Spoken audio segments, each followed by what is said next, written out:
길었던 하루의 삶을 하나님의 말씀으로 찬양과 기도로 마치게 하여 주시니 하나님 감사합니다. 우리의 삶의 모든 것 되시는 하나님의 능력을 바라보는 우리 모든 그리스도인들 될 수 있도록 주님께서 이 자리 가운데 성령으로 함께하여 주시옵소서. 언제나 저희들을 붙들어 주시고 세상을 살아가는 동안 세상에 치우친 채 살아가는 죄인된 삶이 아닌 세상 속에서도 의롭게 주님을 닮아가는 우리가 될 수 있도록 언제나 저희들 마음 가운데 주님의 말씀이 떠나지 않게 하시고 십자가의 능력이 나의 삶을 움직이는 놀라운 능력이 될 수 있도록 하나님 또한 축복하여 주시옵소서. 하나님 말씀을 이 시간 대합니다. 말씀을 통하여 우리에게 깨달음을 얻게 하시고 그 깨달은 대로 그 깨우친 대로 나의 삶의 변화가 시작되어지는 놀라운 예배 자리가 되게 하여 주시옵소서. 이 모든 말씀 예수 그리스도 이름으로 간절히 기도합니다. 아멘. 하나님 말씀 보겠습니다. 로마서 2장 1절부터 11절까지 말씀입니다. 로마서 2장 1절부터 11절까지 말씀 우리가 한 목소리로 읽겠습니다. 2장 1절부터 11절입니다. 그러므로 남을 판단하는 사람아 누구를 막론하고 내가 핑계하지 못할 것은 남을 판단하는 것으로 내가 너를 정죄함이니 판단하는 내가 같은 일을 행함이니라. 이런 일을 행하는 자에게 하나님의 심판이 진리대로 되는 줄 우리가 아노라. 이런 일을 행하는 자를 판단하고도 같은 일을 행하는 사람아 내가 하나님의 심판을 피할 줄로 생각하느냐. 혹 내가 하나님의 인자하심이 너를 인도하여 회개하게 하심을 알지 못하여 그의 인자하심과 용납하심과 길이 참으심이 풍성함을 멸시하느냐. 다만 내 고집과 회개하지 아니한 마음을 따라 진노의 날 곧 하나님의 의로우신 심판이 나타나는 그날에 임할 진노를 내게 쌓는도다. 하나님께서 각 사람에게 그 행한 대로 보응하시되 참고 선을 행하여 영광과 존귀와 썩지 아니함을 구하는 자에게는 영생으로 하시고 오직 당을 지어 진리를 따르지 아니하고 불의를 따르는 자에게는 진노와 분노로 하시리라. 악을 행하는 각 사람의 영에는 환난과 곤고가 있으리니 먼저는 유대인에게요 그리고 헬라인에게며 선을 행하는 각 사람에게는 영광과 존귀와 평강이 있으리니 먼저는 유대인에게요 그리고 헬라인에게라. 이는 하나님께서 외모로 사람을 취하지 아니하심이라. 아멘.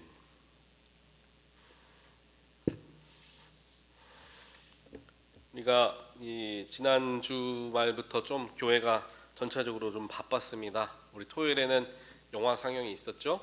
그리고 주일에는 이제 헤븐리 보이시스라는 찬양단에서 찬양 예배를 드렸습니다. 그리고 이제 월요일에는 원로 목사회에서 저희 교회 방문하셔서 같이 예배드리고 식사하는 시간을 가졌습니다. 제가 주일에도 말씀을 드렸지만 영화 상영했을 때에는 한 120명 정도가 영화를 보고 아이들이 밖에서 놀았다 말씀드렸습니다. 주일날 저녁에는 300명 이상의 사람들이 이제 저희 교회에 이제 방문을 하신 것 같아요. 이 자리가 이제 가득 찰 정도로 이제 많은 손님들이 오셨고요.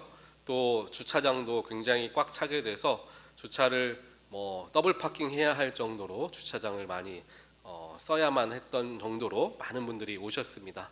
물론 여러분도 다 아시는 것처럼 우리 장덕자 권사님께서 또 같이 찬양을 하셨기 때문에 제가 그 기회에 장덕자 권사님의 온 가족을 볼 수 있었던 그런 기회를 잡았습니다. 그리고 또 여러 우리 교인분들이 아는 다른 사람들도 많이 있었고요.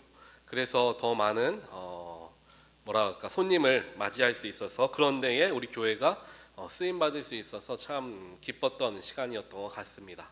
또 감사하게 주차장이 붐비니까 우리 몇몇 남자 성도님들께서 주차 모자를 쓰시고 빨간 모자더라고요. 제가 보니까 해병대 모자인 줄 알았어요. 빨간 모자를 딱 쓰시고 이제 주차를 딱 나가실 수 있도록 편하게 나가실 수 있도록 해주셔서 얼마나 또 감사한지 모릅니다. 또 월요일에는 원로 목사회에서 한 60여 명의 이제 목사님들, 사모님들이 교회 방문해 주셔서 같이 예배하고 또 우리 교회에 맛있는 우리 갈비탕을 대접해 드릴 수 있는 기회였습니다. 또 그 자리에도 많은 분들이 오셔서 안내도 해주시고 식사도 준비해 주시고 여러모로 수고해 주신 우리 성도님들의 손길들이 있었던 것을 제가 보고 참 감사한 마음이 많았습니다. 그래서 어찌 보면 지난 토요일, 주일, 월요일까지 3일에 걸쳐서 우리 교회가 한 것은 우리 성도님들만을 위한 것이 아니라 우리 교회 교인이 아닌 다른 사람들을 섬기는 일들을 우리가 좀 3일 동안 쭉 해왔던 것 같습니다. 그러다 보니까 또 그 속에서 섬김의 기쁨이 또 많이 찾아오는 것 같아요. 물론 우리 교회의 교우들을 섬기는 것도 너무나 귀하고 감사한 일이지만 우리 교회의 이외 외부 분들을 섬기는 것도 또 다른 감사의 제목들, 감사의 일들이 되는 것 같아서 또 교회가 이러한 기회들을 잘 활용하고 또 많은 모임들을 우리가 이렇게 교회를 오픈하는 것이 중요하겠다라는 생각을 또 해보게 되었습니다. 지난 3일 동안 수고해 주신 많은 분들 정말 감사드리고 제가 위에서 계속해서 기도하도록 하겠습니다. 제가 그러다 보니까 저는 지난 3일 동안이 굉장히 바쁘긴 했지만요, 바쁜 중에도 굉장히 감사한 시간이었던 것 같아요. 정신이 없었긴 했지만 감사한 시간이었어요. 또 그리고 끝나는 게 아니죠. 이제 내일은 우리 유치원의 졸업식이 있어가지고 또 많은 이제 부모님들이 아이들 졸업하는 걸 보러 이제 교회에 방문하십니다. 그때 또 인사할 기회가 있겠죠. 또 갑자기 제가 들었던 생각이 어제 뉴스를 보는데 이제 월드컵이 시작하는 거예요. 월드컵이 첫 번째 경기가 내일 오후 7시예요. 한국하고 체코가 하죠. 그래서 그런 월드컵도 미리 준비했으면 좀 교회에서 같이 봤어도 좋겠다라는 생각을 좀 해봅니다. 그래서 뭐 다음번 경기가 있을 때는 한번 기회를 생각해 보면은 좋을 것 같아요. 이렇게 좀 많이 교회가 여러 가지 행사들을 통해서 좀 활발하게 움직이는 그런 것들이 우리들의 영혼에도 더 많은 도움이 되리라 생각을 합니다. 오늘은 지난주에 이어서 이제 로마서 2장 말씀을 우리가 대합니다. 주일 같은 경우에는 이제 우리 교회의 상황과 또 성도님들의 영적인 상태에 맞게 말씀을 기도하면서 준비를 합니다. 그래서 저는 주로 이제 시리즈 설교를 하기 때문에 이제 한 달이면 한 달, 혹은 6주면 6주 이런 식으로 말씀을 정해가지고 말씀을 나누는데요. 이제 수요일에는 특별하게 그렇게 말씀을 이어가는 게 아니라 이제 로마서, 오늘 이제 지난주부터 시작했죠. 로마서 한 장씩 쭉 살펴보면서 로마서에서 이야기하는 하나님의 말씀과 뜻을 한번 생각해보는 시간들을 갖습니다. 그러다 보니까 이제 주일에는 조금 우리와 깊이 와닿는 부분들이 많이 있을 수 있는데요. 수요일에는 성경을 조금 더 장별로 살펴보면서 쭉 따라가는 것이기 때문에 주제가 항상 우리에게 꼭 맞는 주제는 아닐 수 있어요. 하지만 하나님 말씀이시기 때문에 그 속에서 우리가 분명히 발견할 수 있는 부분이 있으리라 생각을 하고요. 저도 그런 면에서 제가 오늘은 로마서 1장 해야 되겠다, 내일 다음번에는 로마서 8장 해야 되겠다, 제가 이렇게 제 마음대로 정하는 게 아니라 그냥 장별로 쭉 따라가는 말씀들이기 때문에 그 말씀 그대로 제가 말씀을 좀 선포를 해보려고 합니다. 오늘은 로마서 2장 말씀인데요, 제가 이렇게 말씀을 드리는 이유가 있어요. 오늘 말씀이 조금은 불편할 수 있는 말씀이 될 수도 있기 때문에 그렇거든요. 왜냐하면 이 오늘 말씀의 주제는, 제목은 내용은 모든 인간이라고 한다면 불편할 수밖에 없는 이야기입니다. 그래서 오늘 제가 이 말씀을 준비하면서 저는 성격이 다른 사람들에게 강하거나 모질게 이야기하는 걸 잘 못하는 성격입니다. 그래서 조금 둥글둥글하게 혹은 조금 좀 부드럽게 이야기를 하거나 하는 성격이죠.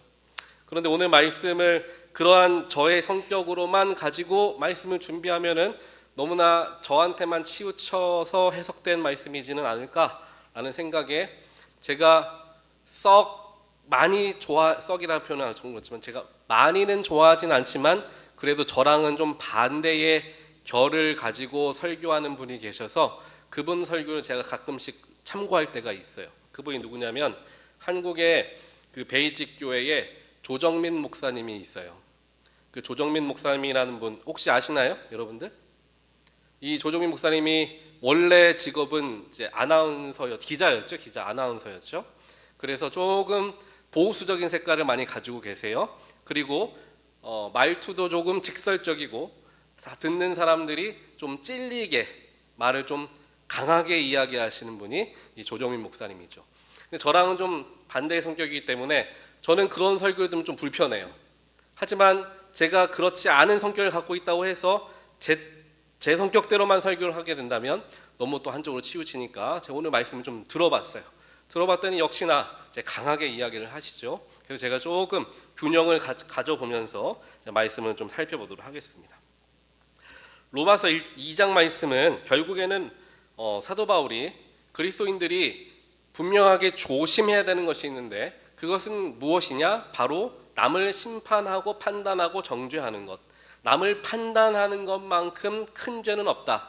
이것을 굉장히 강한 어조로 이야기하고 또 그것을 이제 가르치고 있는 말씀이 로마서 2장 말씀입니다. 초대교회 여러분들도 잘 아시는 것과 같이 바울이 고린도 교회에 편지를 쓴 것들도 우리가 쭉 살펴봤으니까요. 새벽에 보고 있기도 하고요. 고린도전서 보게 되면은 고린도 교회에 여러 가지 문제들이 있었는데 그 중에 가장 큰 문제의 핵심은 교만이었다라는 것 우리가 다들 잘 말씀을 통해 보고 있습니다. 고린도 교회만의 문제가 아니었던 거예요. 그리스도인들 모두가 이 교만의 문제에 빠졌고 정죄와 심판의 문제에 굉장히 묶여 있었다라는 시대적인 상황을 우리가 생각을 해볼 수가 있습니다.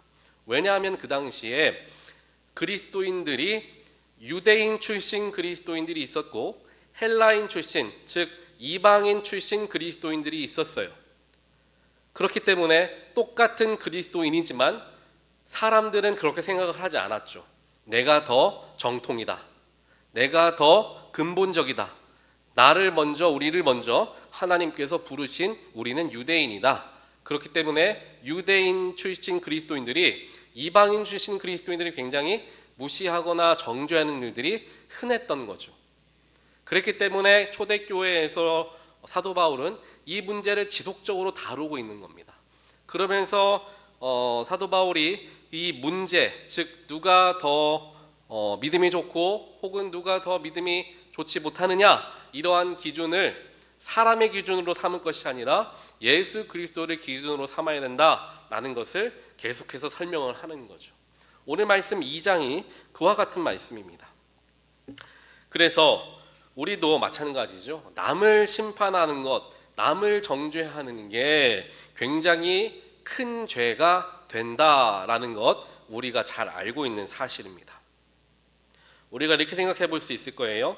하나님께서 보셨을 때에 이제 인간들을 심판하시는데 심판하는 기준이 죄인이냐 의인이냐를 가지고 심판을 하시겠죠. 그런데 이 죄인이라는 것 자체에서도 두 가지로 나눌 수 있다는 겁니다. 첫 번째 죄인은 바로 세상적인 죄인, 즉 예수 그리스도를 알지 못하고 우상을 섬기면서 살아가는 죄인들, 세상적인 죄인들이 한 부류입니다. 그리고 그 죄인의 또 다른 부류는 뭐냐면 바로 그리스도인이지만 여전히 죄인인 사람들. 다시 말하면 그리스도를 믿지 않는 죄인과 그리스도를 믿지만 여전히 죄인인 사람들, 이렇게 두 부류가 합쳐져서 죄인이 된다라는 거예요. 그래서 이게 무슨 말이냐?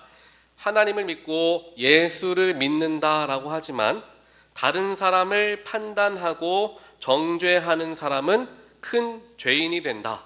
그리고 하나님의 심판을 면할 수 없다. 그 이야기를 오늘 로마서 2장에서는 분명히 우리에게 전해주고 있습니다. 우리는 쉽게 생각하죠. 예수 믿으면 하나님 심판에서 이제 구원의 길로 들어갈 수 있다라고 우리는 믿습니다.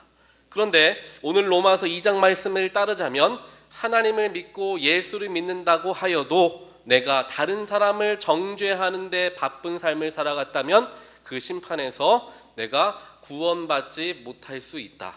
그 이야기를 하는 거예요. 여기서 왜 남을 심판하는 죄, 남을 판단하는 죄 때문에 하나님의 심판에서 자유하지 못할까? 왜 특별하게 남을 판단하는 죄를 가장 큰 죄로서 어떻게 보면은 그렇게 이야기할까라고 생각을 해볼 수가 있어요. 왜냐하면 세상 죄를 지는 사람, 즉 예수를 믿지 않거나 예수를 모르는 사람들은 죄인이죠. 그런데 그 죄인들은 죄를 용서받을 수 있는 기회가 찾아올 수 있습니다. 누군가가 예수를 전해주거나 스스로가 예수를 찾아가는 마음을 갖고 예수를 만날 기회가 있죠. 그래서 죄인이지만 구원받을 기회가 존재하는 사람들입니다. 그런데 심판하는 사람, 타인을 정죄하는 사람은 회개할 기회를 얻지 못할 수 있다는 거예요. 왜 회개할 기회를 얻지 못할까요? 회개한다는 건 뭡니까? 내가 뭔가 죄를 지었다. 이걸 알아야 회개하는 거잖아요. 그런데 남을 정죄하거나 남을 판단하는 사람은 그 사람이 잘못한 거지 내가 잘못한 건지를 모르는 거죠. 그러니까 판단하겠죠. 내가 맞는데 당신이 틀리다. 이렇게 이야기하는 거잖아요. 그러니까 나는 맞다라고 생각하기 때문에 회개를 하지 못하는 거죠. 이해가 되시겠죠? 남을 판단하는 것은 내가 깨끗하고 나는 옳다라고 믿고 있다는 거예요. 그러니까 내가 왜 회개를 해야 돼?가 되는 거죠. 그러니까 그래서 남을 판단하고 정죄하는 죄를 짓고 있는데도 회개할 줄 몰라서 그 죄 때문에 심판에서 자유하지 못한다. 이 이야기예요. 그래서 세상에 살아가면서 예수를 만나지 못한 죄인보다 예수를 믿고 있지만 남을 정죄하고 판단한 죄인들이 회개할 기회를 얻지 못하기 때문에 더 무서울 수 있다. 이 이야기를 사도 바울은 우리에게 가르쳐주고 있는 겁니다. 우리의 일상에서도 마찬가지예요. 남을 심판하고 판단하는 사람은 자기가 잘못한 줄 모릅니다. 그래서 때때로 큰 소리를 내고 다른 사람을 윽박지르거나 하는 일을 하게 되죠. 오늘 제가 하루 종일 집에 묶여 있었던 이유가 집에 디시워셔가 고장이 났어요. 고장 난 지 꽤 오래돼 있었어요. 그래서 좀 알아봤는데 고치기가 좀 힘든 상황이었어요. 또 디시워셔가 오래되기도 했고요. 그래서 디시워셔를 새로 이제 구입을 했습니다. 구입을 하고 여차저차 해가지고 이제 구입한 곳에서 나와서 설치를 해줘야 되는데 디시워셔를 설치하려고 빼봤더니 이제 전기 파워 코드에 콘센트에 파워를 껴가지고 키는 게 아니라 아예 전선 자체가 들어와가지고 연결돼 있었던 거예요. 그러니까 전기 기술자가 없으면 할 수가 없는 거죠. 그래서 배달만 해놓고 그 사람들은 자기들은 어떻게 할 수 없다라고 해서 그냥 가셨어요. 그래서 어떻게 할 수 없어서 전기를 할 수 있는 사람을 불러다가 이것을 이제 다시 이제 디시워셔를 설치를 하려고 오늘 그 분을 불렀죠. 그분이 불러서 한참을 씨름을 하면서 이거를 잘 했어요. 잘 하고 본인은 급하게 가야 되기 때문에 떠나겠다고 하면서 가더라고요. 그 다음에 다 잘 될 거라고 그러던 거예요. 그래서 그 사람이 떠난 다음에 그래도 혹시 모르니까 제가 그거를 한번 해봐야 될 거 아니에요. 되는지 작동하는지 한번 해봐야 될 거 아니에요. 작동을 스타트 버튼을 눌렀는데 에러 코드가 뜨면서 스타트가 안 되는 거예요. 그래서 그 에러 코드를 봤더니 급수가 원활하게 되지 않는다. 그 에러 코드가 뜬 거예요. 그러니까 뭔가 물에 문제가 있는 거죠. 그래서 그 사람은 다시 전화를 했어요. 그러니까 전화를 하니까 그 사람이 조금 짜증스러운 그런 말투로 저에게 말하는 거죠. 자기는 분명하게 모든 걸 다 확실하게 다 해놨기 때문에 잘못될 게 하나도 없다. 결국에 그 기계의 문제일 테니까 그 기계 산 곳에다가 얘기해라 그러는 거예요. 그래서 제가 아닌 것 같다. 뭔가 물 나오는 데가 문제인 것 같다 라고 얘기를 하니까 아니래요. 그러다가 그 사람도 조금 마음이 그랬는지 그럼 내가 곧 다시 돌아가겠다 라고 얘기해서 다시 왔어요. 그래서 와가지고 저에게 또 짜증을 내면서 분명히 이건 다 됐다. 이리 와서 네가 봐라. 내가 꺼내 볼 테니까 내가 확인시켜 줄게. 이러더라고요. 그래서 제가 이러하면은 이 기계가 작동하지 않을 수도 있다라고 인터넷에서 그러던데 제가 얘기하니까 그런 소리 하지 말고 내가 보여줄 테니까 봐. 이러더라고요. 그래서 봤어요. 그랬더니 뭐가 문제였냐면 인터넷에 찾아보니까 이런 거예요. 이 급수하는 이 라인이 조금 눌려 있거나 꼬여 있으면 물이 잘 들어갈 수 없다라는 거죠. 그러면 에러 코드가 뜬다는 거예요. 그래서 제가 그 얘기를 한 거예요, 그분한테. 근데 그분이 절대 그럴 일이 없다는 거죠. 그래서 그거를 열어봤더니 역시나 그게 눌려 있었던 거예요. 그러고 나서 이제 그 사람이 멋쩍은지 여기 이렇게 눌려 있네 그러더라고요. 그러니까 그 사람은 아마 내가 잘못한 게 아무것도 없어, 분명히 이 기계의 문제야 라고 완전히 확신했기 때문에 손님인 저에게 짜증스럽게 얘기를 했겠죠. 자기가 잘못한 줄은 전혀 모르고. 하지만 막상 열어보니까 자기 잘못이었던 거죠. 이러한 실수를 우리가 할 때가 굉장히 많다라는 거예요. 나는 이게 분명하다라고 알았어요. 누가 뭐라고 하면 이거는 절대로 변할 수 없고 이건 진리야, 이건 분명해 라고 알아서 그 사람에게 당신이 틀렸다라고 화를 내고 짜증을 냅니다. 하지만 삶을 살아가다 보니까, 세월이 흘러가다 보니까 그게 정답은 꼭 아니었구나라는 것을 깨닫는 순간이 찾아오죠.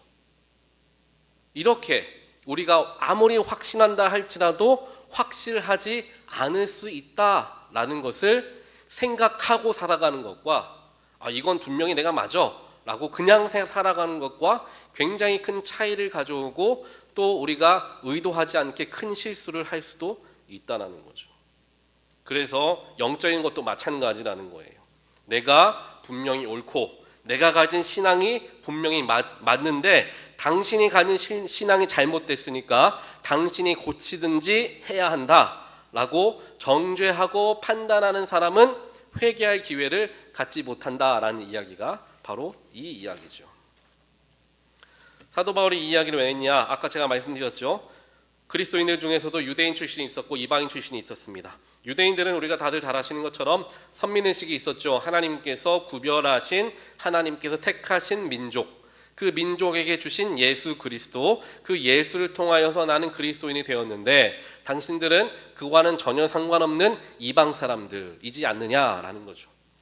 그리고 당시의 유대인들은 이방 사람들을 상종하지 않고 대화도 하지 않고 개라고 여기면서 그들을 굉장히 무시했다라는 게 성경에도 기록되어 있죠. 그리고 랍비들이 쓴 책이라든지 탈무드에 보면은 이방인들을 가리켜서 지옥의 불이 더 세게 타오르도록 하는 장작들이다 이렇게 얘기를 표현을 할 정도로 이방 사람들을 굉장히 무시했죠.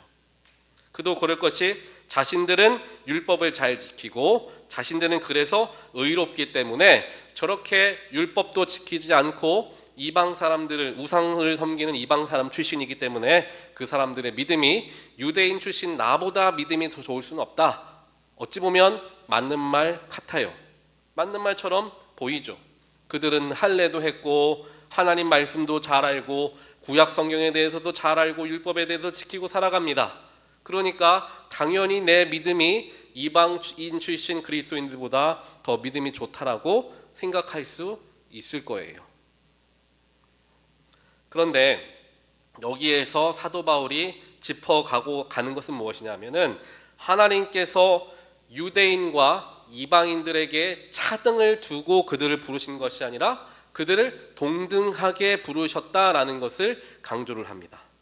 결국에 하나님께서 보셨을 때에는 유대인들이 특별해서 유대인들을 택했던 것이 아니라 이스라엘 백성들을 특별해서 선택하신 것이 아니라 오히려 가장 작은 민족이었기 때문에 이스라엘 백성들을 선택하셔서 더 크게 사용하길 원하셔서 이스라엘 백성들을 선택하셨다라는 거죠. 주변에 얼마나 더 강한 나라, 강성한 나라들 많습니까?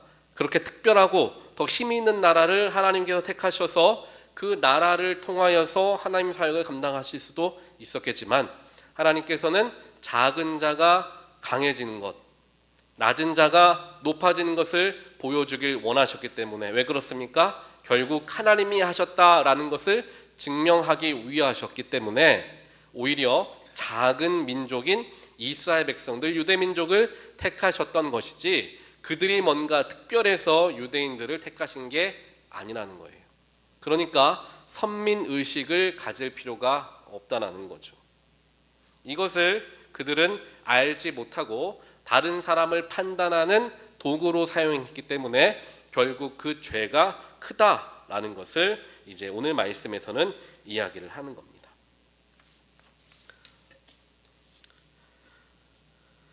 남을 이렇게 오늘 말씀에서 그렇지만 우리의 삶에서도 또 우리 주변의 친구들 중에서도 혹은 가정 혹은 교회 안에서도 남을 판단하거나 남을 비판하는 사람들을 발견할 수 있고 그 사람들 중에 하나가 내가 될 때도 많다는 것 우리가 아마 다들 아실 거예요.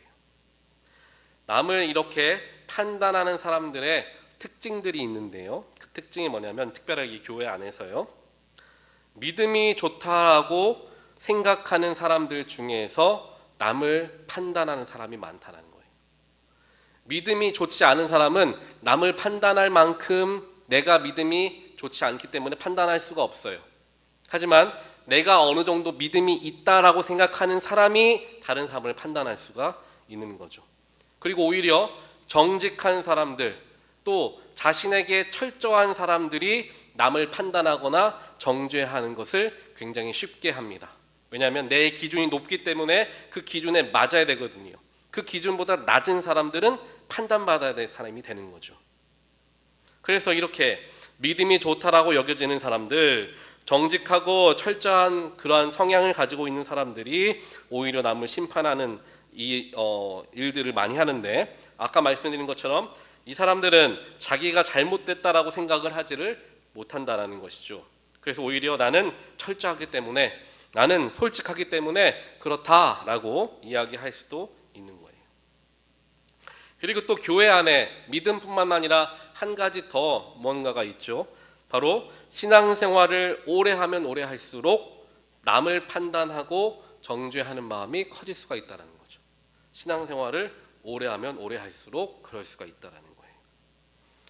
결국에 신앙생활의 횟수가 점점 많아지면서 우리의 마음에 예수의 사랑이 더 커져가는 것이 아니라 오히려 율법이 더 커져가서 남을 정죄하거나 규칙만 중요하게 여기는 사람으로 변화될 수 있는 게 바로 우리와 같은 연약한 심성을 가진 인간들의 어찌 보면 모습이다라는 거죠. 마치 바리새인들처럼 우리같이 경건하지 않는데 당신들은 무엇이냐라고 이야기하는 바리새인들처럼 될 수가 있고, 그 믿음이 다르다 그리고 믿음이 약하다라고 판단되는 사람들을 돌로 쳐서 죽일 수 있을 정도의 광기를 보이기도 하는 거죠.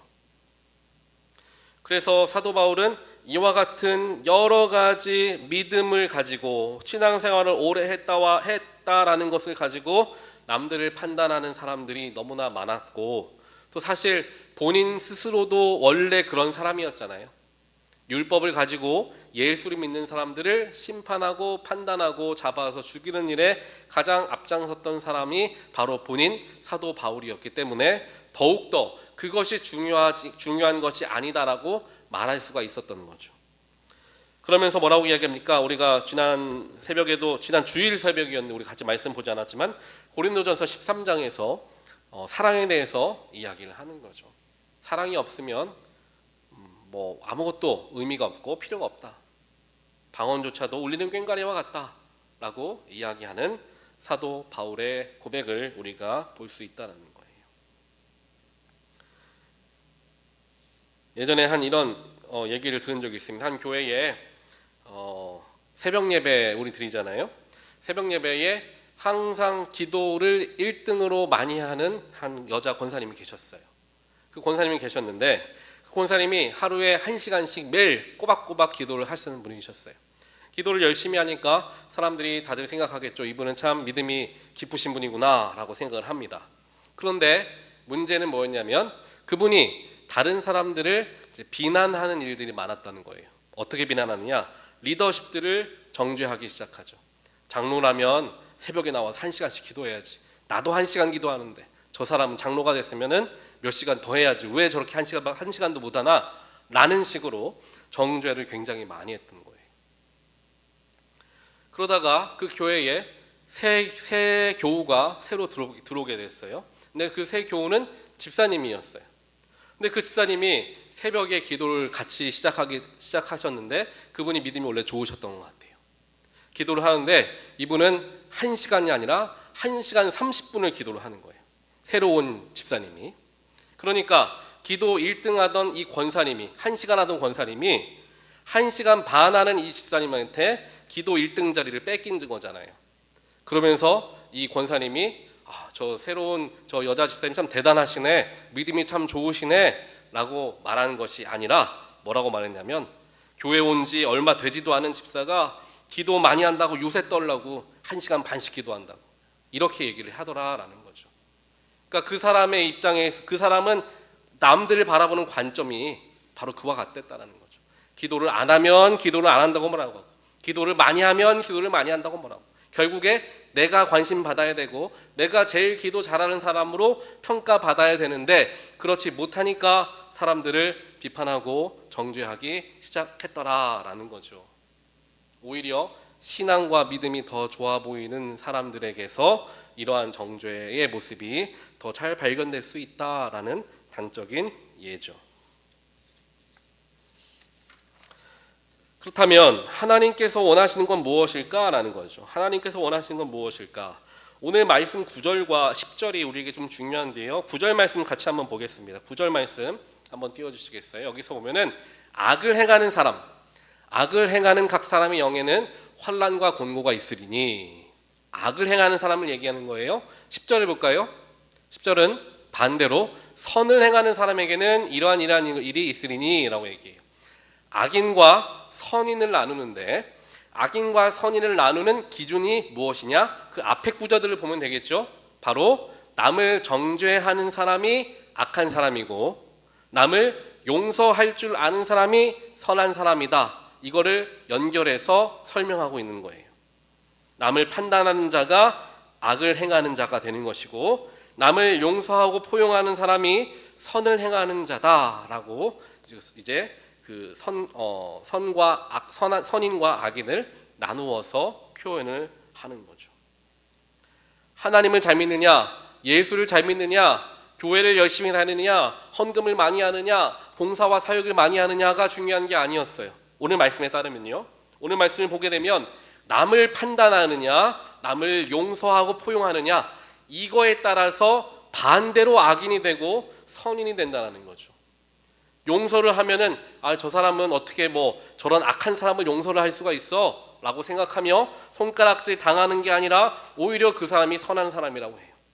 반대로 악해 보이는 사람을 당신은 죄인입니다 라고 판단하는 사람이 오히려 악을 행하는 사람이래요. 우리가 생각하고 있는 이 사고방식과는 조금 다른 이야기를 성경에서 이야기하죠.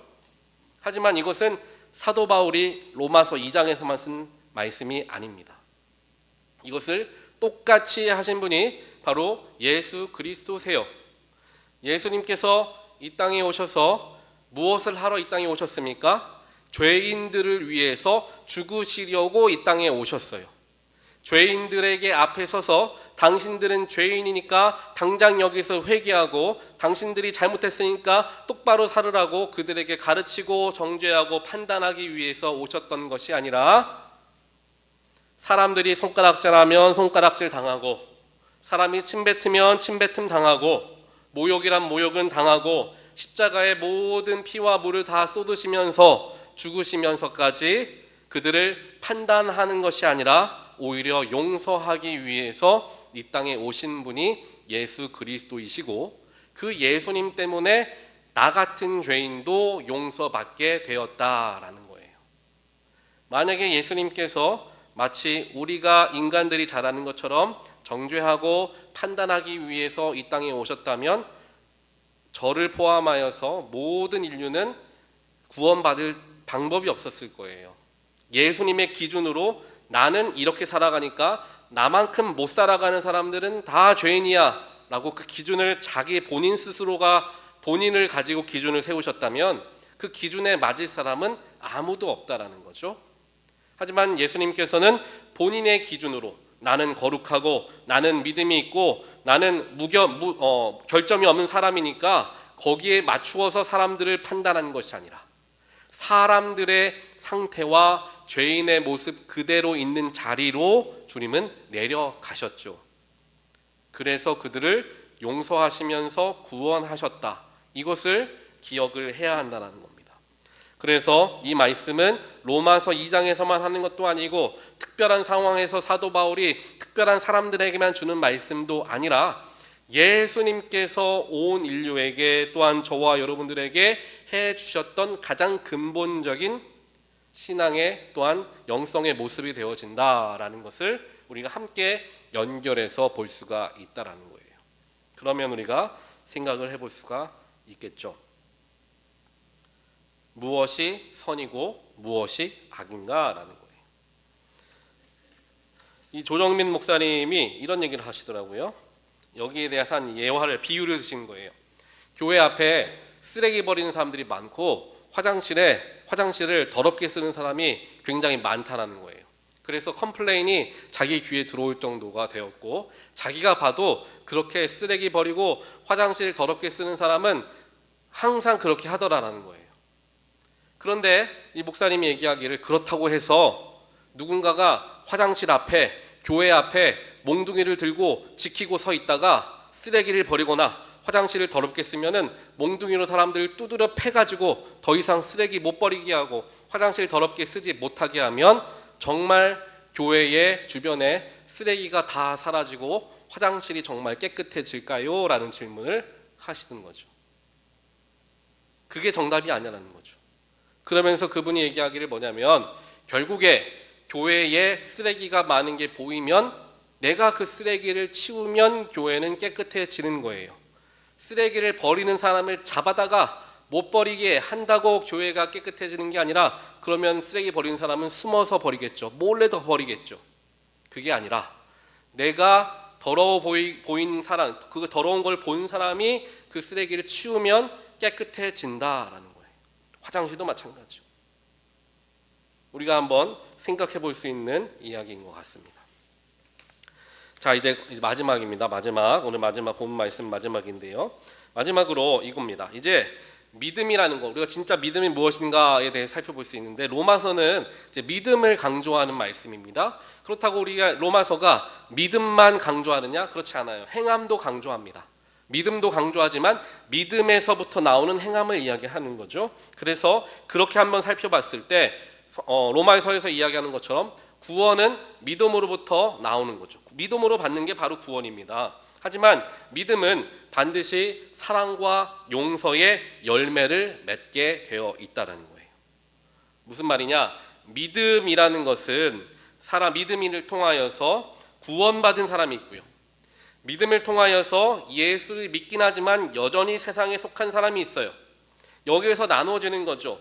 믿음이 있고 구원받은 사람은 사랑과 용서의 열매, 즉 예수님께서 보여주신 열매들을 맺게 되는데, 반대로 정죄와 판단의 열매를 내가 맺고 있다면 나는 구원받은 사람이라기보다는 여전히 세상에 속한 사람이다라고 생각할 수 있다라는 거죠. 믿음이 다른 게 아니에요. 둘 다 믿고 있어요. 그런데 그 믿음을 가지고 삶에 어떻게 적용하느냐에 따라서 열매가 다르게 맺혀진다, 그 이야기를 하는 거죠. 여러분 다 아시는 것처럼 프란치스코 신부님이 있지 않습니까? 그 신부님이 제자들과 함께 40일간 금식을 하기로 했습니다. 40일 동안 금식을 열심히 하고 있는데 이제 한 30일쯤 지나니까 다들 너무나 배고픈 거예요. 제자들과 모두가 너무나 배고픈 거예요.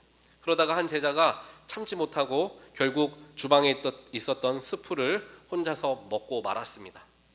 그 스프를 먹고 나서 그게 결국에는 발각이 났죠. 그래서 모든 제자들이 그 스프를 그러니까 금식을 끝까지 참지 못하고 결국에 스프를 먹은 그 제자를 굉장히 정죄하고 뭐라고 한 거예요. 조금만 더 참지, 다 같이 하는 건데 그것 좀 못 참아가지고 며칠만 참으면 되는데 라고 하면서 막 정죄를 하면서 그 사람에게 뭐라고 한 거예요. 그러니까 이 프란치스코 신부가 부엌으로 막 달려 들어가더니 그 그릇에 담겨있던 스프를 막 먹더라는 거죠. 금식 기간이 안 끝났는데 본인이 가서 그걸 먹더라는 거예요.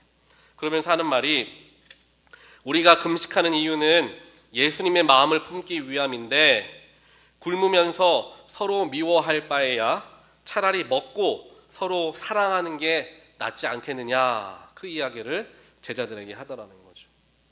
금식을 하는 것, 거룩함을 입기 위해 수고하는 이유가 뭐냐를 알아야 되는데, 거룩의 모습, 또 우리가 더 믿음이 깊어져 보이는 것 같은 그 모습에 집중하다 보니까 그렇지 않은 것을 정죄하고 말았던 거죠. 금식의 목적, 거룩의 목적은 결국 예수 그리스도이고, 또 예수 그리스도는 결국 용서와 사랑이다라는 거죠.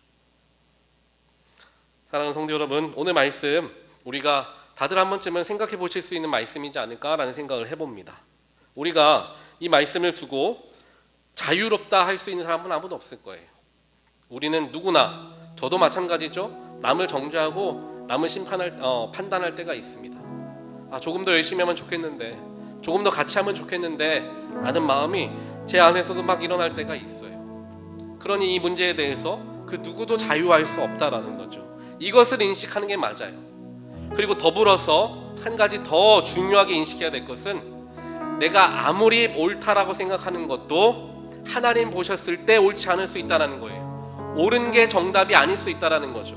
아까 프란치스코 신부님이 얘기했던 것처럼 금식을 지키는 게 중요하지만, 금식을 지키는 것보다 더 중요한 것은 사람을 살리는 것, 사람을 사랑하는 것이 더 중요한 것이지, 금식이 중요하다고 그 금식을 지키기 위해 사람을 정죄하고 판단한다고 한다면 금식의 의미는 아무런 의미가 없다, 그 이야기를 하는 것과 마찬가지예요. 내가 누군가를 정죄하고 누군가에 대해서 저 사람은 왜 그럴까, 저 사람은 왜 저런 이야기를 하고 저런 행동을 하나 라는 생각이 들 때에 우리가 내 스스로를 다시 한번 생각해보고 예수 그리스도를 다시 한번 생각해보는 시간들을 갖는 게 결국 나를 위한 일이며, 그것이야말로 진짜 믿음의 사람에게서 나타나는 열매가 되어지고, 그것이 바로 선을 이루는 길이다. 오늘 말씀이 저와 여러분들에게 주시는 하나님의 말씀인 줄 믿습니다. 이 말씀 우리가 함께 기억하면서 우리 같이 찬양하기를 원합니다. 찬양할 때 주를 향한 나의 사랑을 함께 찬양하면서, 주님이 주신 나의 사랑을 내 형제자매와 교우들과 내 주변에 있는 사람들에게 사랑을 전하는 나의 삶, 선을 이루는 삶이 되길 원합니다 라는 마음으로 함께 찬양하겠습니다.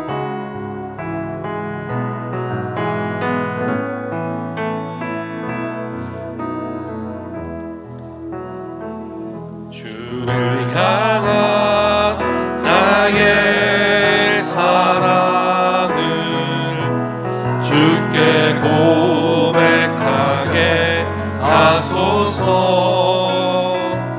아름다운 주의 그늘 아래 살며 주를 보게 하소서. 주님의 말씀 선포될 때에 땅과 하늘 진동하리니, 나의 사랑 고백하리라. 나의 구주 나의 진. 우리 3절 합니다. 온 마음으로 주를 바라며 나의 사랑 고백하리라. 나를 향한 주의 그 크신 사랑 간절히 알기 원해. 주의 은혜로 용서하시고 나를 자녀 삼아 주셨네. 나의 사랑 고백하리라. 나의 구주 나의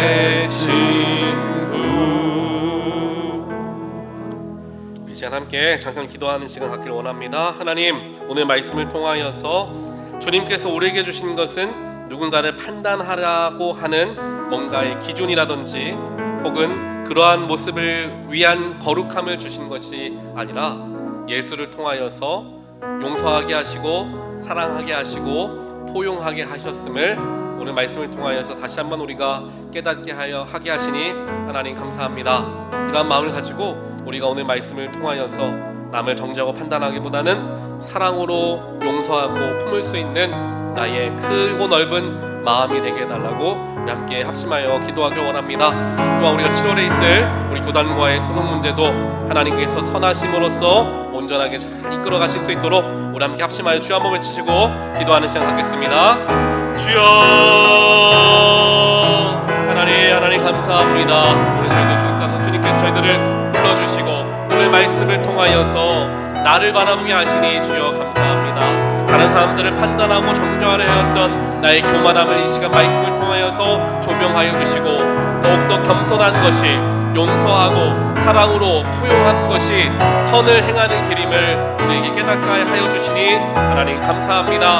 오늘 이 말씀을 저희들 기억하고 다른 사람들을 바라볼 때에 주님을 생각하게 하시고 나를 위해 나 같은 죄인을 위해 십자가 지신 예수 그리스도의 사랑을 다시 한번 생각하여 사랑으로 포용함으로 이해로 우리가 보듬을 수 있도록 주 역사하여 주시옵소서. 하나님 또한 교단과의 갈등의 문제 주님 아십니다. 기도하고 있는 가운데 있사오니 우리 온 성도들의 기도를 들으시고 하나님의 선하심을 선포하여 주시고 하나님의 은혜 가운데 모든 것이 잘 마무리되어질 수 있도록 지키시고 보호하여 주시어서 우리 나성 풍란교회가 주님께서 기뻐하시는 새로운 길로 새로운 미래로 나아갈 수 있도록 하나님께서 붙들어 주시고 축복하여 주시옵소서.